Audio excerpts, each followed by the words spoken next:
Hey everybody, Annie here. So today I am back with a really exciting recipe. We are going to make these creamy, dreamy protein Oreo whips. They're super simple and easy to make and great for when you want to hit your protein goal. Let's get started.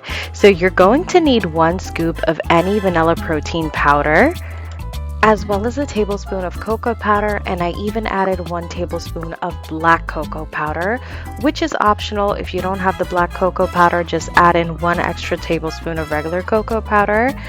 Also add in just a pinch of salt, and the next ingredient is the secret ingredient, which is either light or fat-free Cool Whip. This is what's going to give it that ice cream texture. So give this a good mix and stir, and make sure you mix it really thoroughly to break up all those cocoa clumps.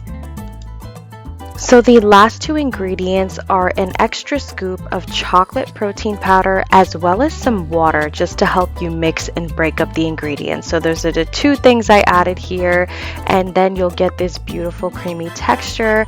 Pipe it into your silicone molds and make sure you tap it on the counter just to get rid of any air bubbles and flatten them out. I topped it with some crushed Oreos. Go ahead and freeze these for about 5 hours or overnight, and this is the result. They turn out super creamy, like little ice cream bites, and the best part is they are low in calorie, low in carb, and guilt-free. Thanks for watching.